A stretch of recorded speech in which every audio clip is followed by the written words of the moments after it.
Start करते हैं सबसे पहले स्मैकडाउन की उस चीज़ से जो कि मैंने स्मैकडाउन का रिव्यू करते हुए भी आपसे कहा था, आपने नोटिस करी या फिर नहीं, जो कि बड़ी अजीब सी लग रही थी। और वो था जब रोमन रेंस अपनी एंट्री कर रहे होते, क्योंकि इस बार उन्होंने एंट्री अपने शाही अंदाज में नहीं की थी, मौका नहीं मिला था मुझे कहना चाहिए, क्योंकि ब्लड लाइन को बचाने के लिए आ रहे थे। तो बार बार जब ड्रू मैकिंटायर रिंग के अंदर सोलो सिकोवा को मार रहे थे तो वो एंट्रेंस के ऊपर ध्यान दे रहे थे, जो कि बहुत अजीब लग रहा था, क्योंकि उससे पता लग रहा था यार ये तो सब कुछ स्टेज है कि कैसे ड्रू मैकिंटायर वेट कर रहा है रोमन रेंस के आने का, तब तक वो सोलो को मार नहीं रहा है। तो एक वीडियो क्लिप है, अब मैं आपको सुना तो नहीं सकता, ऑब्वियसली कॉपीराइट ठोक देगी नहीं तो डब्ल्यूडब्ल्यूई, लेकिन यहाँ पे ड्रू मैकिंटायर सोलो सिकोवा से पूछ रहे हैं कि उनको पीछे ना देखना पड़े रैम के ऊपर, इज ही आउट येट, मतलब क्या रोमन आ चुका है बाहर निकल के। तो ये एक फनी बॉज था जो कि ड्रू मैकिंटायर, वैसे मैं इसमें ड्रू मैकिंटायर कोई गलती मानूंगा नहीं, क्योंकि यूजुअली क्या होता है कोई सुपरस्टार जब उसका थीम बजता है तुरंत ही भागते हुए वो आता है, लेकिन क्योंकि रोमन ने इसमें भी अपना शाही अंदाज, अपना एंट्रेंस करने का दिखाना होगा उनको, जो कि उन्होंने दिखाया भी था, इससे पहले भी दिखाया हुआ आई थिंक, या फिर ड्रू मैकिंटायर को थोड़ा सा समझदार होना चाहिए कि रोमन रेंस धीरे आता है,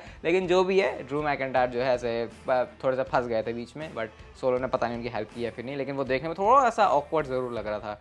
सर्वाइवर सीरीज में आज से 6 साल पहले हुआ था गोल्डबर्ग और ब्रॉक लेसनर का मैच, तो इसको जो है इस समय रेसलिंग वर्ल्ड याद कर रहा है, क्योंकि 90 सेकंड्स के अंदर गोल्डबर्ग ने ब्रॉक लेसनर को हराया था, जो कि उस टाइम के ब्रॉक लेसनर को हराना काफ़ी एक बिग डील है। मतलब ब्रॉक लेसनर हार कहाँ रहा था किसी से, तो गोल्डबर्ग ने आके वो चीज़ करी थी। इवन 6 साल पहले ही यार एक और हिस्टोरिक मैच हुआ था सर्वाइवर सीरीज़ का, जो कि ट्रेडिशनल वाला मैच है 2016 का। भाई क्या ही मैच था, मुझे याद है वो शेन मैकमैन अपना कोस्ट टू कोस्ट फिनिशर लगाने के लिए कूदे थे, लेकिन रोमन रेंस ने उस पर स्पीयर मार दिया था, फिर वो शील्ड वाली चीज़ हमको पावर बम वो भी देखने को मिला था। जब ये आई थिंक रोमन एंड साथ एक टीम में थे और डीन एम्ब्रोस अलग थे, फिर वो मिल गए थे शायद, ऐसा कुछ हुआ था। तो ऐसे ऐसे करके जो है चीज़ें हुई हैं सर्वाइवर सीरीज़ में, लेकिन 10 साल पहले इससे भी कोई मस्त चीज़ हुई। और शील्ड का जब डेब्यू हो गया था, और इस बार डब्ल्यूडब्ल्यूई ने क्या चीज़ अलग करी, उन्होंने डीन एम्ब्रोस को मेंशन कर दिया है। यूजुअली वो अभी जो मैंने आपको बताया था डब्ल्यूडब्ल्यूई ने अपनी वेबसाइट के ऊपर भी आर्टिकल डाला हुआ है, जहाँ पे उन्होंने रोमन रेंस और सेथ रॉलिंस के 10 सालों को सेलिब्रेट करने की बात करी थी। शील्ड को उन्होंने इतना ज़्यादा फोकस में नहीं रखा था, लेकिन भाई तुम कैसे कर सकते हो कि तुम डीन एंड सेथ को दिखा रहे हो, रोमन एंड सेथ को दिखा रहे हो, डीन का नाम हटा रहे हो। तो अब डब्ल्यूडब्ल्यूई ने ट्विटर के ऊपर डीन एम्ब्रोस नाम लिख दिया फाइनली, और उस ट्वीट के नीचे शील्ड के डेब्यू से ज़्यादा इस बारे में बात हो रही है कि डब्ल्यूडब्ल्यूई ने डीन एम्ब्रोस के नेम को मेंशन किया हुआ है। तो वैसे डीन एम्ब्रोस है नहीं कंपनी के अंदर, तो काफ़ी सेंस भी बनता है कि वो क्यों लेंगे उनका नाम, बट फिर भी याद कर रहे हैं तो फिर वो अच्छी बात है। ऐसा बिल्कुल हटा देना वो सही चीज़ नहीं थी, और डब्ल्यूडब्ल्यूई ने कहीं ना कहीं इसको करेक्ट कर लिया है। अब कल न्यूजीलैंड और इंडिया के बीच मैच है, जहाँ पर सूर्य कुमार यादव, स्काई यादव की बहुत ही कमाल की इनिंग थी। अब मैं इसके बारे में क्यों बात कर रहा हूँ, क्योंकि ड्रू मैकिंटायर को कुछ अलग ही लेवल का प्यार हो गया है सूर्य कुमार यादव से। इससे पहले भी जब वो इंडिया आए हुए थे तो सूर्य कुमार यादव ने बहुत बड़ी इनिंग खेली थी, उसके बारे में उन्होंने ट्वीट किया था। अब यहाँ पे आप देख सकते हो क्रिकेट ऑन बीटी स्पोर्ट, वैसे बीटी स्पोर्ट नाम देख के ही कुछ अलग ही चढ़ गया होगा ड्रू मैकिंटायर को, इसलिए उन्होंने ट्वीट कर दिया।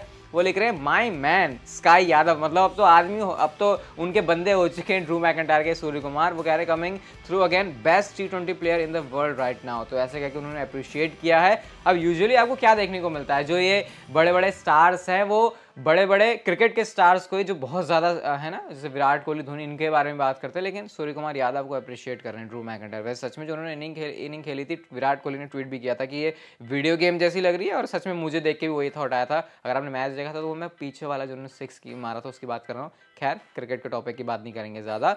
क्या डब्ल्यूडब्ल्यूई ने ऑलरेडी हिंट कर दिया है, कंफर्म कर दिया है, टीज कर दिया है, क्या कर दिया है कि रॉ कंफर्म है रेसलमेनिया के लिए? अब मुझे पता नहीं है ये वीडियो कितनी ऑथेंटिक है, क्या सच में किसी नेटवर्क के ऊपर ये चली है या फिर नहीं, लेकिन एक वीडियो सरफेस हो रही है ट्विटर के ऊपर, जहाँ पे जो प्रोमो है रेसलमेनिया का उसको वो दिखा रहे हैं रेसलमेनिया को हाइप करने के लिए, और ना सिर्फ यहाँ पर रोमन रेंस है बल्कि रॉक भी हैं। तो अगर डब्ल्यूडब्ल्यूई की तरफ से ऑफिशियली ये है, अब ये आप डेफिनेटली कह सकते हैं कि डब्ल्यूडब्ल्यूई अगर अपने किसी मेजर इवेंट को प्रमोट करे तो ऑब्वियसली पुराने इवेंट से चीज़ों को दिखाती है, क्योंकि वो मेन को स्पॉट होते हैं अपने अपकमिंग इवेंट को प्रमोट करने के लिए। बट स्पेशली यहाँ पर जिस तरीके से रोमन रेंस एंड रॉक एक के बाद एक दिख रहे हैं, अगर ये सही वीडियो है तो क्या इससे ये कंफर्म है कि रॉक जो है अपनी अपीयरेंस करेंगे ही रेसलमेनिया के अंदर? और कल वाली वीडियो के अंदर तो मैंने आपको बताया भी था कि कैसे अगर रोमन रेंस के पास दोनों चैंपियनशिप्स हैं तो फिर कैसे कोई बंदा रॉयल रंबल जीतेगा, क्योंकि फिर तो सिर्फ रॉक के जीतने के रॉयल रंबल का सेंस बनेगा। अगर इसमें से भी डब्ल्यूडब्ल्यूई कोई ऐसे वे निकाल लेती है कि रोमन रेंस की दोनों चैंपियनशिप को रॉक ही चैलेंज करेंगे, लेकिन रॉयल रंबल जीतने वाला कुछ अलग और कुछ करेगा, तो वो फिर एक डब्ल्यूडब्ल्यूई का बहुत बड़ा दिमाग होगा। या फिर ऐसा भी हो सकता है कि जो मैंने आपसे कहा था कि डब्ल्यूडब्ल्यूई प्लान कर रही है 2023 के अर्ली में एक नई चैंपियनशिप मंडे नाइट रॉ के लिए लेकर आ जाए। तो ये मेरे दिमाग में वीडियो बनाते बनाते हिट हुआ। तो अगर ऐसा कुछ WWE करे तो फिर शायद जो रास्ता है WWE के लिए थोड़ा सा सिंपल हो सकता है। पता नहीं क्या होगा, बट रॉक और रोमन रेंज की कुछ रेसलमेनिया की वीडियो है, सच है तो फिर हो सकता है कहीं ना कहीं इसका कुछ सेंस बन जाए। WWE इंडिया ने अपने ट्विटर अकाउंट के ऊपर एक ट्वीट किया जहां पे आप लोग देख सकते हो। वैसे WWE इंडिया के ट्विटर के ट्वीट अकाउंट तो ऐसे ही रहते हैं, बिल्कुल या तो बिल्कुल इंडियंस पे ही होंगे या फिर ऐसा है कि जिसका कोई सर पैर नहीं, मुझे ऐसा लगता है। बस हाँ कि थोड़े उनको अटेंशन मिल जाए ऐसे ट्वीट्स लगते हैं। यहाँ पे उन्होंने फ्यूचर टैग टीम चैंपियंस करके Roman Reigns and Seth Rollins के उसी ग्राफिक को, उसी रेंडर को यूज किया जब उस टाइम पर चैंपियंस थे। और वो यहाँ पे लिख रहे हैं, do you want to see Roman Reigns and Rollins to capture tag team gold once again. Paul Heyman को टैग भी किया हुआ है। वैसे ट्वीट आपको WWE के ऑफिशियल अकाउंट से तो नहीं देखने को मिलेंगे, WWE इंडिया की तरफ से ट्वीट था। वैसे एक स्पेकुलेशन में ये भी सुन रहा हूँ कि क्योंकि शील्ड के 10 साल पूरे हुए हैं तो फिर एट सर्वाइवर सीरीज ये दोनों सुपरस्टार एक साथ रिंग शेयर करें, उसी WWE एक तरीके से मूवमेंट सेलिब्रेट करवाए, क्योंकि पूरे सोशल मीडिया के ऊपर तो Roman Reigns, Seth Rollins, dean Ambrose पूरी शील्ड छाई हुई है। तो शायद सर्वाइवर सीरीज के अंदर भी WWE कोई एक ऐसा मूवमेंट डाल सकती है। अब वो कैसे आएगा वो समझ में नहीं आ रहा। हो सकता है अगर Roman Reigns and Seth Rollins की जो राइवलरी है जो पूरी हुई नहीं है, खत्म नहीं हुई है, उसको कंटिन्यू करने के लिए WWE एक इनको डाल सकते हैं सर्वाइवर सीरीज करने किसी सेगमेंट में। बट हाँ, ऐसे ये सेलिब्रेट करेंगे शील्ड बन के, इसके चांसेस कम है। बट काइंड ऑफ एक रियूनियन कह सकते हैं इसको, लेकिन बुरा वाला रियूनियन, ऑब्वियसली अच्छा वाला रियूनियन नहीं। ये आप एक्सपेक्ट कर सकते हो अगर WWE इतना सोशल मीडिया के ऊपर करे तो शायद survivor series premium live event के अंदर भी कुछ कर दे। रिक फ्लेयर की भाई जवानी जा नहीं रही है। अब रिटायरमेंट मैच उन्होंने कहीं तो रेसल कर लिया था, मुझे याद भी नहीं आ रहा, जहाँ पे सारे WWE इवन अंडरटेकर भी वहाँ पर अटेंडेंस के अंदर थे। अब एक और ट्वीट कर रहे हैं रिक फ्लेयर, और आप यहाँ पे देख सकते हो, winners never quit and quitters never win, और साथ में वो करके जो बोलते हैं अपना, उसको उन्होंने ऐसे फोटो के साथ डाला हुआ है, शॉन माइकल्स के साथ ही पिक्चर है। अब कैसे रिक फ्लेयर ये कह रहे हैं फिर से कि भाई अभी मेरा मन नहीं भरा है, मैं दोबारा से रेसलिंग करने आऊँगा। अगर ऐसा है तो मुझे लगता नहीं कि कोई इंटरेस्टेड है रिक फ्लेयर को दोबारा से रेसलिंग करते, मतलब ठीक है, इसको यहीं पर खत्म करते हैं। नेक्स्ट गाइस बात करते हैं कायरी सेन के बारे में। तो कायरी सेन WWE से चली गई थी आई थिंक आज से 1-1.5-2 साल पहले। उनके रीजन थे कि उनको अपनी फैमिली के साथ टाइम बिताना और उनको अपनी बॉडी को और रिस्क पे रखने का ज्यादा कुछ प्लान था भी नहीं। लेकिन NJPW के अंदर जो first ever IWGP women's champion है वो कायरी सेन बन चुकी हैं। इवन उन्होंने एक ट्वीट भी किया जो कि आप लोग देख सकते हो, जापानीज के अंदर इसका ट्रांसलेशन यही है कि कैसे मैच से पहले वो इंजर्ड थी लेकिन बावजूद उसके उन्होंने मैच के अंदर कंपीट कर लिया है, और न सिर्फ कंपीट किया है बल्कि वो चैंपियन भी बन चुकी हैं। तो हाँ, अगर मैं आपको ये बताऊं WWE से उनका क्या अभी कोई लेना देना है, तो स्टिल जापान के अंदर वो WWE के ब्रांड एम्बेसडर हैं, यानी कि WWE की जो भी एक्टिविटी, जो भी फंक्शन करनी होती है चीज़ें, उसमें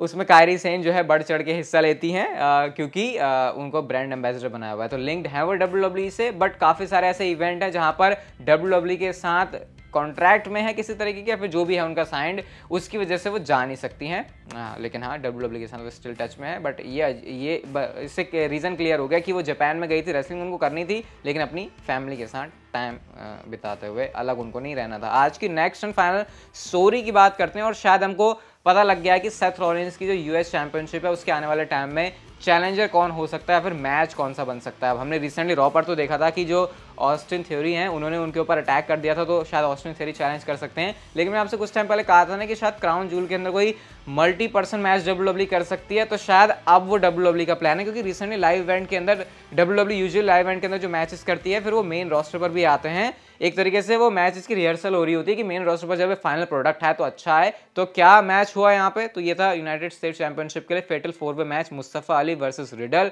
versus Austin Theory versus Seth Rollins के बीच में। तो शायद ये मल्टी पर्सन मैच है जहां पर सेथ रॉलिंस को अपनी यूनाइटेड स्टेट्स चैंपियनशिप को ऑन द लाइन रखना होगा। और मेरे ख्याल से मल्टी पर्सन बढ़िया वाले मैचेस हमने किसी चैंपियनशिप के लिए, मुझे याद नहीं आ रहा, बहुत टाइम से देखे हैं। मिड गार्ड चैंपियनशिप के लिए, मिड गार्ड चैंपियनशिप अब रेलिवेंट हुई है, तो आई थिंक अब ट्रिपल एच ऑल आउट जाना चाहेंगे बढ़िया प्रोडक्ट दिखाने के लिए मिड गार्ड चैंपियनशिप के साथ में। खैर, आज की अगर आपको वीडियो प्रोडक्ट पसंद आया तो इसको like, share, subscribe, notification bell को ऑन कर दो, and see you guys in my next video.